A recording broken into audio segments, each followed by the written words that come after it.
Hello guys, तो कैसे हैं आप लोग। तो मेरे चैनल में आपका स्वागत है। तो लीजिए गाइस, मैं आ चुका हूं एक और न्यू मानवा लेकर। तो चलिए इसी के साथ वीडियो को स्टार्ट करते हैं, और वीडियो में आगे बढ़ने से पहले लाइक करना बिल्कुल मत भूलना। तो चलिए इसी के साथ अपनी इस न्यू सीरीज को स्टार्ट करते हैं। तो सबसे पहले हम देखते हैं ये जगह सेक्टर 50 का सीन। यहाँ आसपास देखने पर हम देखते हैं यहाँ पे सब कुछ टूटा हुआ होता है, और यहाँ ऐसी जगह पर कुछ बच्चे ऐसी टूटे फूटे सामान को ढूंढ रहे होते हैं, और इसी बीच अपनी तरफ आते हुए गोलम को देख कर कहते हैं, जरा देखो ये तो वही गोलम है। अरे हाँ, ये तो वही है। हे गोलम, ये लो मेरे पास से फ्लैश लाइट और मुझे खाना दो। और अपना मेन कैरेक्टर बताता है यहाँ सेक्टर 50 में एक गोलम है जिसके बारे में किसी को नहीं पता कि आखिर वो कहाँ से आया है और इसका ओनर कौन है। लेकिन सबसे ज्यादा इंपॉर्टेंट चीज ये है कि अगर तुम ऐसे कोई भी ऐसा बेकार सामान देते हो तो तुम्हें इसके बदले ये खाना देता है। और ये गोलम जल्दी से मुड़ के यहाँ से जाने लगता है। जो ये बच्चा टॉर्च दे रहा था वो चिल्लाकर कहता है, हे गोलम, तुम ये सब क्या कर रहे हो? कल तो तुमने ऐसे टॉर्च ले ली थी। और जैसा कि तुम लोग देख सकते हो ये कभी कभी कुछ चीजें लेता नहीं है। डैम इट, आखिर ये ले क्यों नहीं रहा इसको? ले में चलो इसको पर अटैक करते हैं। पीछे से इसका दोस्त इसको रोकते हुए बताता है, ऐसा मत करो, अगर तुम उसके ऊपर अटैक करोगे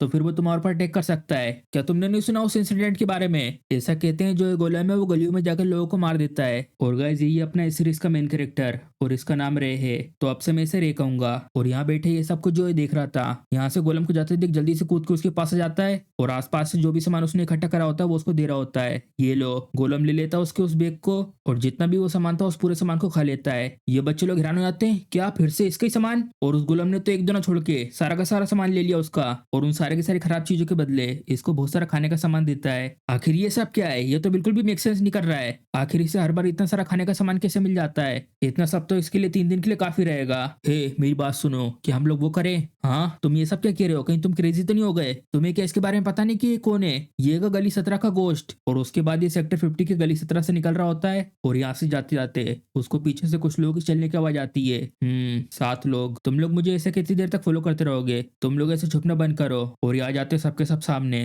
अरे, तुम्हारे पास तो सच में बहुत ज्यादा अच्छे सेंसेस हैं, और वैसे गलती हमारी भी है, हम लोग भी ऐसे तुम्हें केयरलेस होकर फॉलो कर रहे थे। रॉन, मैंने तुम्हें पहले वार्निंग दी थी ना कि अगर तुम मेरे सामने फिर से आओगे तो फिर मैं तुम्हारे दोनों पैर तोड़ दूंगा। रॉन कहता है, क्या तुम्हें ऐसा लग रहा है कि मैं तुम्हें पिछली बार की तरह ऐसे जाने दूंगा? जल्दी से अपने उस बैग को जमीन पे रखो। अगर तुम ये कर देते हो तो फिर मैं तुम्हें यहाँ से सेफ तरीके से जाने दूंगा। झूठे कहीं के, तुम ये झूठ बोल रहे हो कि तुम मुझे ऐसे ही जाने दोगे। यहाँ पर बच्चों के बीच ऐसा कहा जाता है कि जो गली 17 है वहां पर एक भूत रहता है, एक ऐसा सफेद कलर का भूत जो चुपचाप रहकर बिना किसी एक्सप्रेशन के चलता है, और गलती से भी देख मत लेना उसकी आंखों में, नहीं तो जो तुम्हारा झूठ है वो पकड़ा जाएगा। और ये गुस्से में अपने मुंह को बना के आता है रे की तरफ, तुम एरोगेंट बच्चे कहीं के, मैं मेक श्योर करूंगा कि तुम आगे से कभी ऐसा कुछ ना बोल पाओ। और उसके पंच को रे आराम से डोज कर देता है, और अपने पैर को ला देता है उसके पैरों के बीच में, जिसकी वजह से वो गिरने लगता है। रे जल्दी से साइड में होकर उसको अपनी तरफ खींचता है, और उसके ठीक सामने आकर उसके छाती में बहुत तेज मुक्का मार देता है, और उसके बाद वही जमीन पे गिर जाता है। तुम बादशाह कहीं के, सबके सब इसके ऊपर हमला करो, छोड़ना नहीं इसे। और ये सारे के सारे एक साथ हमला करने के लिए जाते रे के ऊपर। ये लो, मरो कमीने कहीं के। और ये जल्दी से उसकी तरफ आकर सीधे अपनी कोनी मारता है उसके मुंह पे, और ये कोनी पड़ते से उसके मुंह से बहुत सारा खून निकलता है। अब हम क्या करें, पीटा तो गया। और ये जल्दी से आकर पीछे इन लोगों के ऊपर भी अटैक कर देता है, और उसका खून उसके मुंह पे आके लग जाता है, और देखता साइड मुड़ के दूसरे वाले की तरफ, और उसके बाद बस उसके पीटने की आवाज ही आ रही होती है। और इन सब से लड़ने के बाद जो पीछे रोन उठ गया होता है उससे बोलता है, बस अपने साथ उन लोगों को ले आने से कुछ भी चेंज नहीं होगा। तुम मोस्टर कहीं के, मेरे और पास मत आना, वहीं पे रुक जाओ। रे बोलता, मैंने तुमसे कहा था ना रोन, अगर तुम मेरे सामने आओगे तो तुम कभी भी अपने पैरों पे चल नहीं पाओगे। रोन जल्दी से चाकू निकालता अपने पास से, मैं तुम्हें छोड़ूंगा नहीं, तुम मोस्टर कहीं के मेरे पास बिल्कुल मत आना। हाँ मोस्टर, हाँ शायद ये सही कह रहा है। शायद ये उस समय की बात है जब मैं 10 साल का था। उस समय के आसपास में ये समझ गया था कि मैं दूसरे लोगों से बहुत ज्यादा अलग हूँ। यार, एक को घुटने में चोट लग गई होती है, इसके दोस्त बोलते हैं, तुम्हारे पैर में तो चोट लगी है ना, तो आखिर तुम रो क्यों नहीं रहे हो? रे बोलता, मैं क्यों रो, क्योंकि ये दर्द कर रहा है इसलिए। 7वीं गली में जो बच्चे रहते हैं उन्होंने केल के ऊपर अटैक करा है। रे क्या तुम्हें ये सब देखकर बिल्कुल भी गुस्सा नहीं आ रहा है? रे कहता, मुझे क्यों आएगा, और आखिर ये गुस्सा है क्या? और ये बच्चे रो रहे होते हैं, बेलो तो अब जा चुका है, अब हम लोग क्या करें? और यहाँ तक कि ये सब होने के बाद भी तुम्हारी आंखों से एक भी आंसू नहीं आ रहा है, तुम्हारे साथ कुछ ना कुछ गलत है, तुम तो बहुत ज्यादा डरावने हो। हे चलो अब चलते हैं यहाँ से इससे दूर। उस वक्त मैं समझ गया था, मैं वो फील नहीं कर सकता जिसे बाकी लोग इमोशन कहते हैं। क्या मैं गलत हूँ? अगर मेरे साथ ये हो रहा है तो मैं भी सब लोगों की तरह बनना चाहता हूँ। मैं सोचता हूँ कि क्या मैं सीख पाऊंगा ये इमोशन क्या होते हैं। और यहाँ तक कि अब पूरे के पूरे 6 साल हो चुके हैं, लेकिन अभी भी मैं किसी भी तरीके के इमोशन को फील नहीं कर सकता। लेकिन मुझे एक चीज पता है कि दूसरे लोगों के इमोशन को कैसे रीड करना है। और सामने रोन को बोलता है, या इस जगह पर ब्लेड को यूज करना, ये पूरी तरीके से मना है। क्या तुम ये ब्लेड यहाँ पर इसलिए लेकर आए क्योंकि तुम मुझे शुरुआत से इसे मारने की प्लानिंग कर रहे थे? रोन चिल्लाकर बोलता है, ये मुझे कचरे के डब्बे में से मिलाएगा, वहीं से उठाया मैंने ये चाकू। रे मन में कहता है ये झूठ बोल रहा है। मैं इसके छाती में बने हुए इस कलर को देखकर साफ साफ ये बता सकता हूँ, मैं इस दुनिया की ऐसी ऐसी चीजें देख सकता हूँ जो बाकी लोग नहीं देख सकते। सब लोगों में एक छोटा सा वेसल होता है उनके अंदर, और जब वो लोग किसी भी तरीके का इमोशन फील करते हैं जो उनके माना का कलर है वो चेंज हो जाता है। जैसे कि कोई चीज पसंद आना, गुस्सा आना, नफरत और प्यार। इसके रिजल्ट में माना का कलर लाल होगा, रिडिक्यूल, एम्पैथी, ऐसा होने पर ब्लू माना, जॉय और एक्साइटमेंट, ऐसे में दिखाई देगा पीला कलर का माना। और यहाँ पर ऐसे बहुत सारे और भी कलर रहेंगे जो मेरे आंखों के सामने दुनिया दिखाई देती है वो पूरी की पूरी कलर से भरी हुई है। रेन कपकपाते हुए चिल्लाकर कहता है, अगर तुम मेरे इससे भी ज्यादा और पास आए तो मैं तुम्हें ये सच में चाकू मार दूंगा। इसके माना का कलर अभी इस समय काला है, इसका मतलब बहुत ज्यादा डरा हुआ। रे धीरे धीरे बढ़ रहा होता है उसकी तरफ। रोन चिल्लाते हुए कहता है, रुक जा वहीं पर, और पीछे दीवार से टकरा जाता है। रे इसके ठीक सामने आकर इससे कहता है, तुम्हारे जैसे झूठे लोग पनिशमेंट डिजर्व करते हैं। और उसके बाद यहाँ से जा रहा होता है। बारिश भी होने लगती है और अंदर आता है पर्दा साइड करके। तो तुम आ गए रे, बिल्कुल सही टाइम पर आए हो। और हमें बताते हैं इसके बारे में। ये लीडर है यहाँ का और इसका नाम है पेल। और सबके सब बच्चे आके यहाँ पे रे से चिपक जाते हैं। बिग ब्रदर रे, पेल रोक रहा होता है, तुम सबके सब ऐसे मत झूलो उसके ऊपर, तुम लोगों का वजन बहुत ज्यादा हो जाता है एक साथ कंबाइन होने पर। और उसके बाद सबके सब बैठ जाते गोला बनाकर। पेल सबसे कहता है, चलो अब देखते हैं आज हम लोगों ने कितना कमाया है, और जितना जितना सबको मिला होता है आज के दिन सबके सब सामने रख देते हैं। पेल मन में कहता है कि हम लोग इतना बांट पाएंगे 7 लोगों में। और वो सबके सब बहुत ज्यादा परेशान हो जाते हैं। रे उन सबको ऐसा देखकर अपने पास से बैग निकाल कर उनको देता है। सब लोग खुश आते हैं देखकर, इतना सारा खाना। बिग ब्रदर तुम तो बहुत ज्यादा औसम हो, क्या तुम्हें ये सब का सब उस गोलम की तरफ से मिला है? जब मैंने उसे सामान दिया था उसने तो मेरी तरफ से कुछ भी नहीं लिया था, तुम तो बहुत ज्यादा अमेजिंग हो। रे मन में कहता है, अच्छा ये बात, ये इसलिए क्योंकि गोलम सिर्फ मैजिकल आइटम लेता है जिनके अंदर से माना निकलता है, और तुम्हें कुछ नहीं मिलेगा अगर तुम माना को देख नहीं सकते तो। पेल कहता है, चलो तो ठीक है, अब खाने को बांटते हैं सब में। रे की मदद की वजह से अब हमें भूखा नहीं सोना पड़ेगा। चलो तो फिर स्टार्ट करते हैं सबसे पहले छोटे से। तुम्हारा बहुत बहुत शुक्रिया ब्रदर पेल। और रे यहाँ से बाहर आ जाता है। हमारे पास कभी भी सब लोगों के लिए काफी खाना नहीं होता, क्या मुझे जाना होगा वेयर हाउस? मेरी अभी इस समय एक ड्यूटी हैगी और वो है सपोर्ट करना ग्रुप को, क्योंकि उन लोगों की वजह से मेरी ये जिंदगी है। और बताता है 1 साल पहले की बात। यहाँ पर रे बर्फ में ऐसे लेटा हुआ होता है। मुझे लगा कि सब कुछ ठीक हो जाएगा अगर मैं ऐसे इस तरीके से मारा गया तो। जरा देखो ये उड़ गया है, क्या तुम ठीक हो? चलो थैंक गुडनेस, ये ठीक हैगा। ये मेरी जिम्मेदारी बनती है कि मैं उन सबको इस सब के लिए रिपे करूं, भले वो एक फेवर हो और या तो उनके लिए वेंजेंस। पीछे से पेन बुलाता है। रे देखता है उसकी तरफ, तुम्हें भी खाने में से अपना शेयर लेना चाहिए। रे कहता है, सब कुछ ठीक है, मुझे इतनी भूख भी नहीं लगी है। और फिर उसका पेट गुड़गुड़ाने लगता है। ऐसा लग रहा है कि तुम्हारा पेट तो मना कर रहा है, चलो अपन दोनों शेयर करते हैं। रे क्या तुम ये बता सकते हो जो भी पानी गिर रहा है वो काला कलर का है ना? हाँ वो काला कलर का है। ऐसा कहते हैं ये इसलिए होता है क्योंकि जो मेजेस हैं वो बहुत सारे मैजिक को यूज करते हैं, और जहाँ पर मेजेस रह रहे हैं वो है सबसे लोएस्ट नंबर का सेक्टर। और मैं श्योर हूं कि जो गोला में उसको मेज की तरफ से भेजा गया है। रे बोलता है वो बस एक मशीन भी हो सकती है। नहीं, मैं श्योर हूं कि वो मैजिक है जो लगातार ऐसे मूव करता रह रहा है। रे कहता है, एक्चुअली मैं पेल की बात पे एग्री करता हूँ। जब गोला आगे बढ़ता है तो वो अपने आसपास के बहुत सारे मानव को अपने कोर में इकट्ठा कर लेता है और उसके अंदर मिक्स होकर बाहर निकलता है उसके अंदर से एक ब्लैक कलर की गैस के रूप में। ये जो उसके अंदर से निकलने वाली ब्लैक गैस और ऊपर से गिरने वाला ये काला कलर का पानी, मुझे लगता है कि इन दोनों के बीच में कोई ना कोई कनेक्शन है। और ऑफ कोर्स अभी इस समय जो सबसे ज्यादा इंपॉर्टेंट है, मैं जा रहा हूँ थोड़ी देर के लिए बाहर। पेल बोलता है, तुम बाहर जा रहे हो?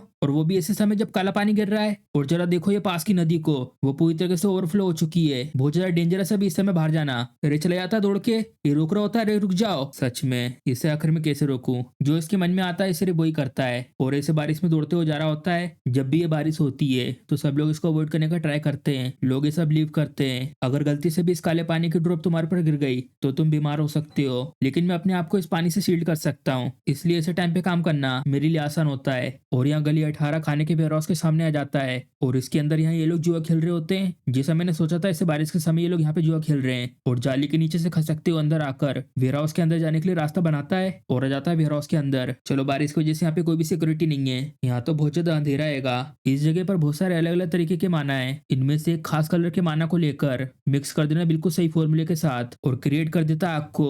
हालांकि मुझे पता नहीं कि इसको एग्जैक्ट तरीके से यूज करने का तरीका क्या है, लेकिन मैं इसे अच्छे से यूज कर सकता हूँ। लेकिन फिर भी लाल माना को कंट्रोल करना किसी रीजन के कारण बहुत ज्यादा कठिन हैगा। मैं सोचता हूँ अगर मैं अच्छे तरीके से इमोशन को फील करने लगूं तो क्या मैं ये फायर बॉल और ज्यादा बड़ी बना सकता हूँ। और साइड से डिगर आता है रे की तरफ। रे जल्दी से डोज कर देता हूँ डिगर को। जिसने वो डेगर फेंका होता है वो चिल्लाकर कहता है, तुम छोटे चूहे कहीं के, आखिरकार वो यहाँ पर आ गया जो हमारे खानों को यहाँ पर चुराता रहता है, और जितना मैंने सोचा था तुम तो उससे ज्यादा फास्ट हो। रे मन में कहता है, इनमें से कुछ लोग वहाँ पिलर के पीछे छुपे हुए हैं और कुछ यहाँ बॉक्सेस के पीछे। ये छोटा चूहा यहाँ पर छुपा हुआ है, ये तो कितना ज्यादा हिलेरियस है। जितना भी तुम स्ट्रगल करना चाहते हो करो, अब तुम हमसे बचने नहीं वाले। ये लोग टोटल 3 लोग हैं और उन्हें मेरे एग्जैक्ट लोकेशन के बारे में भी पता है कि मैं कहाँ हूँ। मैंने तो ये बिल्कुल नहीं सोचा था कि उन लोगों के पास ऐसे भी इक्विपमेंट होंगे जैसे कि नाइट विजन ग्लासेस। चूहे तुम जितना भी छुपना चाहते हो छुपो, हमें ऑलरेडी पता तुम्हारे बारे में कि तुम कहाँ पर हो। तुम अभी उसी जगह पर हो जहाँ पे हम लोग चाहते हैं। और फेंक देता नाइफ को उसकी तरफ। रेउन साहब नाइफ को अपनी तरफ आता हुआ देखकर जल्दी से उनको डोज करता हुआ उनकी तरफ बढ़ रहा होता है। हाँ आखिर ये बच्चा क्या है, तुम इडियट कहीं की एम अच्छे से करो। नहीं नहीं ये बच्चे ही कुछ अजीब हैगा। रे बहुत तेज मारता है इसके मुंह पे मुक्का, तुम कमीने कहीं के। लेकिन आखिर हम लोगों के इसे अंदर में देख के से पा रहा है। वो लोग अटैक करने के लिए आ रहे होते हैं रियो के ऊपर। रियो उन लोगों को देखकर मन में कहता है, गुस्सा और सरप्राइज, ये है इन दोनों के माना का कलर। ऐसे टफ दिखने का ट्राई मत करो। और फेंक देता उसके ऊपर अपने नाइफ को। इन लोगों के माना फ्लो को रीड करके मैं पता लगा सकता हूँ इन सबकी अगली मूव को। और घुमा के एक बहुत तेज लात मारता है ऐसे गर्दन पे। क्या ये तो इम्पॉसिबल है। क्या हुआ। और एक बहुत पावरफुल मुक्का मारता है उसके पेट में। यहाँ पीछे आकर रुकने के बाद जमीन में गिर जाता है। और उसी वक्त इस वेराउसी गेट को लात मार के कोई अंदर आता है। ओह नो, मैं तो यहाँ पे चेक करने के लिए आया था क्योंकि यहाँ से बहुत ज्यादा आवाजें आ रही थी। रेमन में कहता है, ये इंसान इस वेयरहाउस के हेक्टर ग्रुप का एग्जीक्यूटिव। देखकर ऐसा लगता है कि जो मेरे तीनों के तीनों भाई थे वो सबके सब टेक डाउन हो चुके हैं, और वो भी एक ऐसे छोटे से चूहे से। हाँ ये तो बिल्कुल वैसे ही जैसा इसके बारे में मैंने रूमर सुना था। ये सच में डरावना है। मुझे यहाँ इसके सामने से कैसे ना तो कैसे करके निकलना ही होगा। और आके सीधा एक मुक्का मारता है इसकी छाती पे। क्या इसने डोज नहीं करा। ये क्या था, इससे कुछ नहीं होगा। लो अब इसे डोज करो। और अपने हाथ से रे को पकड़ रहा होता है। रे जल्दी से उसको डोज कर देता है। ये तो सच में बहुत ज्यादा फास्ट है। रे जल्दी से उससे पीछे हटता है। तुम्हारी स्पीड तो काफी अच्छी हैगी। रे मन में कहता है, ये शोर है कि ये बाकी सबसे डिफरेंट लेवल पर है। फिर से हमला कर रहा था रे के ऊपर। रे उन सब अटैक को डोज करते हुए मन में कहता है, मैं इसको देखकर ही अच्छे से बता सकता हूँ, अगर मैंने इससे सामने सामने लड़ा तो मैं इसके सामने जीत नहीं सकता। अगर ऐसी बात है तो फिर मेरे सामने सिर्फ एक ही रास्ता है, और वो ये है कि मुझे इसमें एक गैप ढूंढना होगा इसको ऊपर अटैक करने के लिए। और उसकी तरफ बढ़ रहा होता अपने हाथ में आग की बॉल बनाकर और मार देता उसके सीने पे। ये भी अचानक से हुए ऐसे हमले से चौंक जाता है और इस थोड़े से मौके का फायदा उठाकर रे यहाँ से एक झटके में गायब हो जाता है। क्या मैं हार गया। और जल्दी से उसके बाद सबके सब ढूंढने लगते हैं। हे जल्दी से उठ के उसे ढूंढो, उसने अभी अभी मुझसे लड़ाई करी है तो वो कहीं ज्यादा दूर नहीं गया होगा। जल्दी ढूंढो उसे, आखिर वो पता नहीं कहाँ भाग गया। जाओ इधर से ऊपर जाकर उस जगह पर ढूंढो। और रे तो यहाँ छुपे होकर मन में कहता है, मुझे यहाँ से निकलना होगा नहीं तो ये लोग मुझे ढूंढ लेंगे। और यहाँ से निकलते हुए पीछे की तरफ कुछ फेंक देता है और इन लोगों को उसकी आवाज आती है। ये आवाज तो दरवाजे की तरफ से आ रही है, तुम डेम बाशाट कहीं के, मैं तुम्हें छोड़ूंगा नहीं, जल्दी से पकड़ो उसे। और रे तो यहाँ दूसरी तरफ से निकल के जा रहा होता है। मैंने ये हेक्टर ग्रुप के वेयरहाउस को लूट लिया है, तो अगर उन लोगों ने मुझे ढूंढ लिया तो वो लोग मुझे मार देंगे। मुझे मरने से कोई डर तो नहीं लगता, लेकिन अगर मैं चला गया तो उन सब बच्चों का क्या होगा। वो सबके सब सर्वाइव नहीं कर पाएंगे इस जगह पर। तो जो मेरा कर्जा उनके ऊपर, उनको मैं कैसे रिपे कर पाऊंगा। और उन लोगों में से एक ढूंढ लेता रे को। ये रहा वो, मैंने उसे ढूंढ लिया, जल्दी यहाँ पर आओ। रे देखता उसकी तरफ, ओह नो इसने तो मुझे ढूंढ लिया। और इसके साथ एक और भी आ जाता है, जल्दी से पकड़ो। अब मैं क्या करूँ, यहाँ तो डेड एंड है। और रुक जाता फिर इस जगह पर आकर, सच में ये बच्चा तो बहुत ज्यादा तेज है। ओए बच्चे, अब यहाँ पे कोई भी जगह नहीं तुम्हारे भागने के लिए। जल्दी हमारे पास आके बताओ कि तुमने उस वेयरहाउस से क्या क्या चुराया है, इससे पहले कि मैं तुम्हारे अंदर इस चाकू से छेद कर दूं। रे देखता हूँ उनकी तरफ, ऐसा लगता है एग्जीक्यूटिव इनके साथ नहीं है, तो फिर ये मेरा अच्छा मौका आएगा, मैं जीत सकता हूँ इन लोगों के सामने। ओ छोटे कमीने, क्या तुम बेरे रहे हो क्या, मैंने तुम्हें अभी जो कहा तुम्हें सुना नहीं दिया। और अटैक कर देता रे के ऊपर। रे उसके अटैक से बचते हुए उसे एक अपर कट मारता है और उसके बाद पीछे से दूसरा आता है। तुम बास्टर्ड कहीं के। रे अपने मैजिक का यूज करके उसके हाथ को बहुत तेज पकड़ के घुमा देता है, जिसकी वजह से उसके हाथ में जो चाकू था वहीं पे गिर जाता है। हाँ आखिर इतना स्ट्रॉन्ग कैसे होगा। और उसके बाद अपने सीधे हाथ से उसके मुंह पे बहुत पावरफुल अटैक मारता है बिजली का, और उसके मुंह को जलाकर रख देता है। इतना तेज बिजली का झटका लगने के बाद वहीं पे जमीन पे गिर जाता है। यहाँ से आवाज आता सुन, आसपास में जो लोग रे को ढूंढ रहे थे वो लोग चिल्लाकर कहते हैं, जल्दी यहाँ पर आओ, मैंने यहाँ पर एक बहुत तेज आवाज सुनी थी। रेया जमीन से चाकू उठाकर मन में कहता है, ये लोग तो आना खत्म ही नहीं हो रहेंगे, और ऐसा भी नहीं है कि मैं मैजिक को लगातार यूज कर सकता हूँ। और अपने पीछे वाले डस्टबिन को देखता है, ये जगह, और रे को जितने लोग ढूंढ रहे थे वो लोग यहाँ से भागते हो जाते हैं। डैम इट, आखिर वो कहाँ जाके छुप गया, हमें उसे कैसे भी करके पकड़ना होगा, उसे हम लोग ऐसे जाने नहीं दे सकते। और यहाँ इस डस्टबिन के अंदर छुपा हुआ रे मन में कहता है, जितने भी लोगों के पैरों की आवाज आ रही थी वैसे लगता है वो जा चुके हैं, उन लोगों ने मुझे यहाँ पे ढूंढने की कोशिश नहीं करी है। चलो ये ठीक है, आज रात के लिए इसी जगह पे रुकते हैंगे। अगर उन लोगों ने मुझे वो ब्रिज तक फॉलो करा तो इसकी वजह से वो बच्चे लोग खतरे में आ सकते हैं, इसलिए अभी के लिए ये जगह बिल्कुल सही है। लेकिन आखिर ये बारिश कब तक रुकेगी। और उसके बाद सुबह हो जाती है, बारिश तो बंद हो चुकी होती है, लेकिन बादल अभी भी होते हैं। और यहाँ पर रात भर सोने के बाद अपनी आंखें खोलता है, चलो ये अच्छा मौका है, अब यहाँ से निकलते समय मेरे को कोई नहीं दिखेगा। और उसी वक्त पीछे से आवाज आती है, ढूंढ लिया मैंने तुम्हें। रे चौक जाता है और हम देखते उसी ग्रुप में से कोई एक रे को ढूंढ लेता है। चलो ये अच्छा हुआ कि मैं यहाँ पर चेक चेक करने के लिए दोबारा आया। रे जल्दी से तैयार हो जाता है उसे लड़ने के लिए। मैं इसको देखकर ही बता सकता हूँ जो उसके माना का कलर है वो बहुत ज्यादा गुस्से वाला कलर है, और मैं भी अभी तक पूरी तरीके से रिकवर नहीं हुआ हूँ। क्या तुम्हारे पास भी चाकू है? क्या तो मार दो तुम। चलो तो फिर ठीक है, मैं भी होल्ड बैक नहीं करूंगा। और रे के ठीक सामने आकर उसके ऊपर अटैक कर देता है। रे जल्दी से उसके अटैक को डोज कर देता है। रे को अपने बाजू में जाता देख ये जल्दी से उसके ऊपर फिर से अटैक कर देता है। नहीं ये बुरा हुआ, मैं तो अपना बैलेंस खो चुका हूँ। ये लो बच्चे, अब गुड बाय कहो। और उसका चाकू रे की तरफ आते हुए उसकी आंखों में घुसने वाला होता है, तभी एक बहुत तेज आवाज आती है जिसकी वजह से आसपास की चिड़िया उड़ जाती है। और हम देखते रे को उसके मुंह पे खून लगा हुआ होता है, और जिसने रे के ऊपर अटैक करा था वो रे के बाजू में गिर रहा होता है। और हम देखते अभी जो बहुत तेज आवाज आई थी वो आई थी इस गन के चलने की। जिसने गन चलाई थी वो कहता है रे ये बहुत ज्यादा डेंजरस था, और अपना लाइटर निकाल के सिगरेट जला के पीने लगता है। क्या तो झंझट है इतनी सुबह सुबह। रे बोलता है क्या तुम्हें किसी ने बताया था क्या, क्योंकि तुम ज्यादातर जगते नहीं होती सुबह सुबह। हाँ मैंने इसके बारे में एक हेक्टर के आदमी से सुना था जो तलाशी कर रहा था इस चीज को लेकर, और हमें बताते हैं इसके बारे में। ये गली 17 का बॉस है, इसका नाम है नीलेश। लेकिन क्या वो ये सब चीजें जो तुम्हें उस हेक्टर वेयर हाउस से मिले हैं? तुम तो सच में बहुत ज्यादा बोल्ड हो। रे इसको शुक्रिया करता है। नीलेश बोलता है ये तो कोई कॉम्प्लीमेंट नहीं था। रे कहता है एक्चुअली में वो सब करना बहुत ज्यादा डिफिकल्ट था। और नीलेश की तरफ देखकर मन में कहता है नीलेश जैसे लोगों से डील करना बहुत ज्यादा डिफिकल्ट होता है। यहाँ पर इसकी तरह ऐसे बहुत सारे लोग हैं, ऐसे लोग जिन लोगों की इमोशन में किसी भी तरीके की भावना नहीं है। ऐसे लोगों का मन कभी भी नहीं भरता। नीलेश कहता है रे से तुम्हें पता है इस दुनिया में कुछ ऐसे लोग होते हैं जिन लोगों को तुम्हें कभी छूना नहीं चाहिए, नहीं तो तुम कभी भी किसी मूवमेंट पे मार जा सकते हो। रे कहता अगर मैं ऐसा नहीं करता तो हम लोग सारे के सारे भूखे मर जाते। चलो वैसे इस सब को छोड़ो, जो तुमने पहले मेरी जान बचाई थी उसके लिए मैंने तुम्हें आज रिपे कर दिया है। रे बताता है मैंने तुम्हें रिवर के पास से इसलिए बचाया था, मुझे लगा कि तुम्हारे पास कोई ना कोई सामान होगा। मेरा कोई इरादा नहीं था तुम्हें बचाने का। वेल फिर भी मैं तुम्हारी वजह से यहाँ पर खड़ा हूँ। रे कहता उसके लिए तो तुमने ऑलरेडी पे बैक कर दिया है। और उसके बाद बताते हैं 1 साल पहले की बात। मैंने नीलेश को रिवर के अंदर से निकाल कर बचाया था। वह पहले 46 सेक्टर का एग्जीक्यूटिव हुआ करता था, लेकिन उसे बेट्रे कर दिया गया। मुझे नहीं लगता कि उसने ये सब झूठ कहा था, और उसको बचाने के बदले उसने मुझे रिपे करा था फाइटिंग सिखाकर। और नीलेश से कहता है नीलेश उसके बारे में क्या जो तुमने मुझे पहले कहा था? किस चीज की बात कर रहे हो तुम? वही ऑर्गेनाइजेशन को ज्वाइन करने की बात। मैं ज्वाइन करूंगा तुम्हें नीलेश। अगर मैंने इसकी ऑर्गेनाइजेशन को ज्वाइन कर लिया तो वो जो बच्चे हैं वो भी सेफ रहेंगे। और ये सब सुनने के बाद नीलेश बिना कुछ कहे यहाँ से जाता हुआ यहाँ साइड में खड़ा होकर रे से कहता है तुम मैजिक को यूज कर सकते हो ना? क्यों? रे चौंक जाता है आखिर तुम्हें कैसे पता? नीलेश मन में कहता है बिंगो, तो इसका मतलब ये सच था। मुझे लगा कि मैंने कुछ गलत देखा था जब इसने बिना लाइटर के आग जला दी थी। रे पूछता बताओ मुझे आखिर तुम्हें कैसे पता मेरे मैजिक के बारे में? नीलेश बताता है मेरी जो पिछली ऑर्गेनाइजेशन थी उसमें मैंने एक मैजिशियन से कुछ पूछा था, ये कि हमारे आसपास हवा में माना आएगा जिसको मैजिक के लिए यूज कर सकते हैं, और यहाँ सिर्फ बहुत ही कम ऐसे लोग होंगे जो लोग हवा में माना को ऐसे डिटेक्ट कर सकते हैं। क्या उसने कलरों के बारे में कुछ कहा था क्या? क्या कलर के बारे में? नहीं तो उसने ऐसा कुछ नहीं कहा था। उसने ये कहा था कि तुम माना को देख नहीं सकते। रे मन में बोलता है तो इसका मतलब सिर्फ मैं ही अकेला ऐसा हूँ जो अपने आसपास की माना को देख सकता है? क्या बस उसने इतनी चीज कही थी? कुछ चीजें तुम भूल तो नहीं रहे हो? नीलेश को गुस्सा आ रहा होता है क्यों तुम्हें पिटना है क्या मेरे हाथ से? और एक मुक्का मारता है। रे डोज कर देता है। तो आखिर उसके बारे में क्या जो अभी मैंने तुमसे कहा था ज्वाइन करने को लेकर? नीलेश मना कर देता है। अब आखिर अचानक से तुम ऐसे मना क्यों कर रहे हो मेरे को ज्वाइन करने से? नीलेश कुछ कहता नहीं है, मन में बताता है जितने भी सेक्टर से इस रिवर के आसपास, अगर तुम इस रिवर के ऊपर तरफ जाओगे तो तुम बाकी सेक्टर तक पहुंच जाओगे। तुम वहां जाकर शायद स्केप कर सकते हो इस जगह को, और वहां जाकर इसे अच्छी जिंदगी जी सकते हो। एक बच्चा जिसके पास ऐसी एबिलिटी है, बहुत ज्यादा बर्बादी होगी ऐसे टैलेंट का इस जगह पर बनना। और रे से कहता है क्या तुमने इस सेक्टर 50 को छोड़ने के बारे में कभी सोचा है? अगर तुम चाहते हो तो मैं तुम्हारे लिए कार्ड ढूंढ सकता हूँ यहाँ से जाने के लिए। नहीं मैं नहीं जाना चाहता। तुम्हें पता है ना कि मेरे साथ कुछ बच्चे रहते हैंगे जिनकी मुझे देखभाल करनी रहती है। इस सब के बारे में तुम चिंता मत करो, मैं ऑर्फनेज खोलने के बारे में सोच रहा हूँ। क्या ऑर्फनेज? हाँ तुम्हारे जैसे जो बच्चे गलियों में रहते हैं उनके लिए। रे मन में बोलता है इसका जो कलर है अभी भी ऐसे ही है।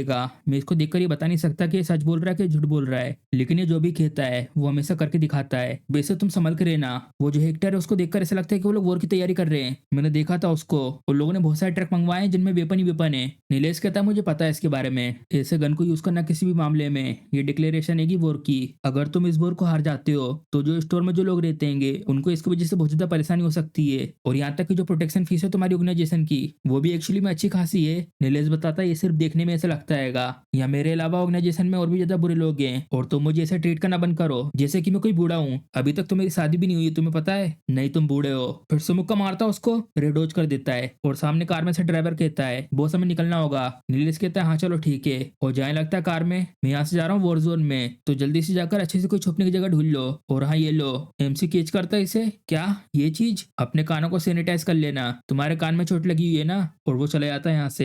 रे देख रहा होता उसको जाते हुए चुपचाप खड़ा होकर। और उसके बाद हमारा सीन इस जगह पर शिफ्ट होता है गली 17 में। रे को आता देख सामने से बच्चा रे का नाम लेता है। आखिर तुम कल क्यों नहीं आए थे? हम लोग बहुत ज्यादा चिंता कर रहे थे। हाँ आखिर तुम्हें चोट कहाँ से लगी हुई है? तुमने कहीं फाइट आउट तो नहीं करी है? किसने करा आखिर तुम्हारे साथ ये सब? रे कहता है ये सब कुछ नहीं, मैं तो गिर गया था बस। ये जरूर बहुत ज्यादा दर्द कर रहा होगा। रे इसको देखकर मन में कहता है कितना ज्यादा फैसिनेटिंग है एक इंसान के अंदर ही इतने सारे इमोशन का होना। ये लो ये सारे के सारे केन को लो और जल्दी से जाओ टेंट में। पेल को भी बता देना कि मैं भी जल्दी आऊंगा। ये बच्चा बोलता है ठीक है रे, वो चला जाता है यहाँ से। वियोला, क्या तुमने जोसेफिन को कुछ बताया था? ओ तो ये रे हैगा, मैं उसे बता रही थी रेनबो के बारे में, और हमें बताते हैं इसके बारे में। ये है ब्लाइंड स्टोरी टेलर जिसका नाम है वियोला। रे इसको मना करते हुए बोलता है बच्चों को ऐसी स्टोरी मत सुनाओ, वो लोग ऐसे माहौल में कैसे रह पाएंगे अगर तुम उन्हें ऐसी फैंटेसी स्टोरी सुनाते रहोगी तो। वियोला बोलती है अगर फैंटेसी बच्चों के मन में नहीं होंगी तो आखिर किसकी होगी? रे मन में कहता है आखिर ये किस तरीके का इमोशन है? पर्पल माना, मैंने यहाँ वियोला के अलावा किसी के पास भी ऐसा कलर नहीं देखा। और यहाँ से जाता हुआ वियोला से कहता है तुम यहाँ से दूसरी गली में चले जाओ क्योंकि यहाँ पे एक वॉर होने वाली है। वियोला मन में बोलती है कितना काइंड बच्चा है। और अगले दिन सुबह का सीन, रे गेट खटखटाता है। डिलीवरी। हाँ रे तुम आए हो? रोन ये बात कर रहा था कि वो संभालेगा डिलीवरीज को। क्या उसने ऐसा कहा था? और मन में कहता है रोना अब यहाँ पे कुछ समय तक आ नहीं पाएगा क्योंकि अब उसके दोनों पैर टूट चुके हैं और पीछे पड़े हुए बॉक्स को उठा रहा होता है। क्या तुम भी अब यहाँ से जा रहे हो? अगर वो स्टार्ट हो गए तो फिर तो तुम्हें कोई भी कस्टमर नहीं मिलने वाले। स्टोर के ओनर बताते हैं अगर मैं यहाँ से चला भी गया तो मेरे यहाँ स्टोर का क्या होगा? और जो वो शायद ऐसा हो सकता है कि वो ना हो। हाँ तुम्हारा क्या मतलब है इस सबसे? देख रहे हो तुम वहां उस गेट को? हेक्टर और नीलेश वहां पे बात कर रहे हैं। अगर चीज अच्छे से चली तो शायद वो ना हो। और उसके बाद गेट खुलता है, उसके अंदर से निकल के आते हैं हेक्टर के ग्रुप वाले। हमें इस इंसान के बारे में बताते हैं ये है गली 18 का बॉस हेक्टर। हेक्टर कहता है एक बच्चा यहाँ पे काम कर रहा है, आखिर सब बड़े लोगों का क्या हुआ? क्या वो सबके सब भाग गए हैं? तुम बच्चे बहुत अच्छा काम कर रहे हो, ऐसी मेहनत करते रहो, इस तरीके से ये दुनिया चलती है। और ये लो कुछ पैसे, इससे अपने लिए कुछ खाने के लिए खरीद लेना। चलो बॉयज चलते हैं यहाँ से। और वो सबके सब यहाँ से जा रहे होते हैं लेकिन जो एग्जीक्यूटिव फैक्ट्री के अंदर रे से लड़ा था वो देखता है रे के कान के पास, और जैसे वो देखता है उसके कान में पट्टी लगी हुई, जल्दी से मुड़ता है रे की तरफ। रे अपनी जल्दी से उड़ी लगा लेता है, इसने मुझे पहचान लिया है। ये तो उसके तरफ घुर घुर के देख रहा होता है। इसका बॉस बुलाता जल्दी यहाँ पर, वहाँ पे क्या कर रहे हो? हाँ सर मैं आ रहा हूँ। और ये लोग चले जाते हैं और सोपोनर भी खुश होते हैं उनके जाने से। चलो आखिरकार ये चले गए। रे मन में कहता है वो मेरे कान के घाव को देखकर पहचान गया था, तो आखिर जब उसे पता ही चल गया था तो उसने कुछ कहा क्यों नहीं? सोपोनर चिल्लाकर कहते हैं नीलेश क्या हुआ बताओ। और अंदर आकर दिखता नीलेश की तरफ, जो नेगोशिएशन थी वो फेल हो चुकी है। अब वॉर होने से कोई नहीं रोक सकता, जल्दी वॉर होने वाली है। तो इसी के साथ हमारा एपिसोड खत्म हो जाता है। अगर आपको वीडियो पसंद आई तो वीडियो को लाइक, चैनल को सब्सक्राइब करना मत भूलेगा। चलो मिलते हैं अगले एपिसोड में।